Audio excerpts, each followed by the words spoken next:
end up doing that again, I'm sure. That's but a scene game. Yeah, so there's 3 different kinds of games that we play in our matches. So there's the warm-up games. We don't play those in our matches, but they're just nice to get us ready and stuff.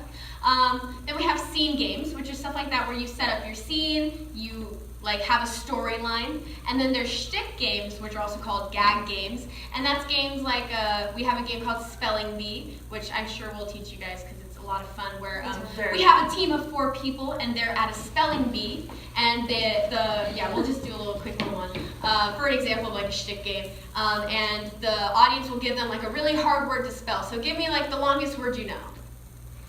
Encyclopedia. Encyclopedia. All right, so they'll say, all right, spell encyclopedia. We'll go, encyclopedia. E. N. C. L. O. P. E. A. D. A. Encyclopedia. Okay, so let's be clear here. We didn't misspell that on purpose. We're just a bunch of dummies. So,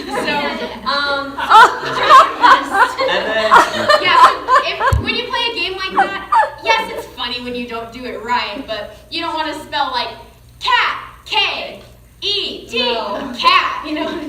Don't purposely do it. Yeah, so that's kind of like a shtick game, and we'll go over more of that. But then we have our head-to-head games, which is when both teams come together and they'll play a game. Usually it's a pun game, which is the one we're going to go over now. You guys might be familiar with this game. It's a pretty standard improv game. It's called 185. Okay, so 185 trees walk into the bar, and the bartender says, oh, sorry, we don't serve trees here. And the trees say, guess I got to branch out. 185 trees walk into a bar, and the bartender says, sorry, we don't serve any trees here. And the tree says, oh, but come on, I heard you had the best root beer. That was an example. So for this game, the groaner foul is suspended, so you can't do the groaner foul. Okay. So puns are encouraged. Those bad jokes that make you groan, totally encouraged. Yeah, that's and what you go for. the way that you get points in these kind of games is for each joke you make, your team gets a point. So if 10 red players go up and make a joke, they'll get 10 points. But if only one blue player goes up, their team will only get 1 point. So you want to get as many as you can. There's a couple games like that, but we're just going to stick with 185 for today. So the format that you need to learn, maybe if you want to write it down because it takes like a long time for me to memorize it, is 185 blanks walk in the bar, which will be your suggestion. And the bartender says, sorry, we don't serve blanks here. And the blanks say punchline, which will be your pun. And it's kind of important that we keep it a pun since it is a pun game, but it's okay to change it if it's like not a pun. I can't think of one off the top of my head. I'm not super great at this game. But sometimes they'll say something that's like kind of silly about the suggestion. Can you think of any? Because I sure can't. 185 ice cubes walk into a bar, and the bartender says, sorry, we don't serve ice cubes here. And the ice cubes say, well, I guess it was cold before I got in here. Okay. See, that's not a pun. Why don't you chill out, bud? Yeah, something like that. It doesn't have to be funny, too. No, like, yeah. you just Well, that's a relief. say something. Yeah, that's how you get points. You go up there and your team gets a point. Okay, honestly, it comes down to how well you sell it. You can say the worst joke ever, but if you think it's hilarious, the audience is gonna be like, ah!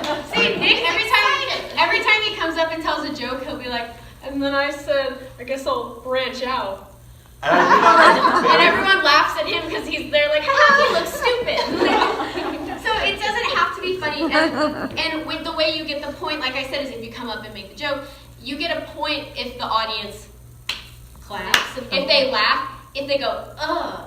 Any noise from the audience means you get a point. Anything from the waist up. If they go, then you get a point because it's noise. Anything from the audience. So it doesn't have to be funny. Okay. If someone sneezes, then they're like, yep, there's a point.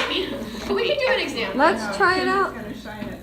Okay, so the way that you deliver your jokes is everyone will be standing in a line in the back of the stage, and when you come up to deliver your joke, you kind of just step up and you deliver your joke just so that you stand out from the rest of the players. But say I want to say a joke next, so say she's up there, she's saying her joke, to signal to the other players, I want to just slightly put my foot out saying, I want to go next. Yeah. So just be careful of, so when she comes back, I'll be like, okay, now I'm going to say my joke. Okay. Yeah, so make sure that like you're kind of watching. So if Corinne has her foot out, I'm not going to be like, me first. Yeah. So if someone else has their foot out, you let them go, take their turn. So as soon as they start walking up, you can put your foot out. Yes. Because our kids are like well-behaved dogs. Like they'll watch for feet. Like they're not gonna be like, nope, here we go. You want to pay attention just because it's like courteous. Like I say she's had her foot up for a while, and I just really want to say it, and I'm just gonna like push her out of the way. You don't want to do that. Yeah. Basically like, and if something does happen where two people walk up at the same time, don't be like. Yeah, you just let them go. We've had it where people will go up at the same time and they'll be like, 185. I'm like, well, funny that it's dangerous and scary. And we say that too. That's how we lost so many people. Oh, break your hip. Wowie. All right, so do you guys want to go ahead and try it out? Yeah. So stepping forward to say the joke, are you telling the whole joke or the others are just... They're just standing here. The point of standing in the line Yeah. is you're watching and listening for their joke, and you're thinking of your joke at the same time. Can I have a suggestion of an occupation? Police officer. Sure. All right. Well, it's short that to like cop. Just Right. That's Okay. better. Players, are you ready for the game of 185? Yeah. Yes. Whew. So 185 police officers walk into a bar, and the bartender says, "Sorry, we don't serve any police officers here." And the police officer says, "Wee-woo." 185 cops walk in a bar. Bartender says, sorry, we don't serve cops. And the cops go, gun on, man. I'm gonna change it from police officer.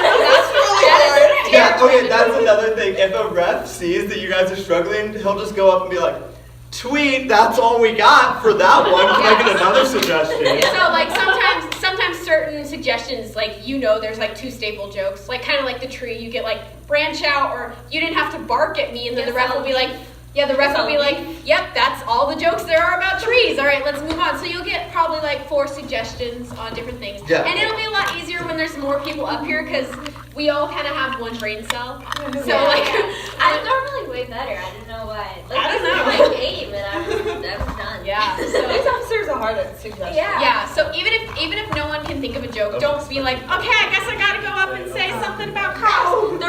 The ref will notice that like, Yeah. this was a toughie. So Yeah, the ref's job is to make you guys look good. Yeah. So if you guys are struggling, the ref will be like, "Oh, Never mind. Okay, so I'm going to take the suggestion of teachers. So 185 teachers. Never mind. 5 teachers walk in a bar. Bartender says, sorry, we don't serve teachers. And teachers say, I'll give you an F. So 185 teachers walk into a bar, and the bartender says, "Sorry, we don't serve any teachers here." And the teacher says, "Oh, come on, can't you just pencil me a shot?"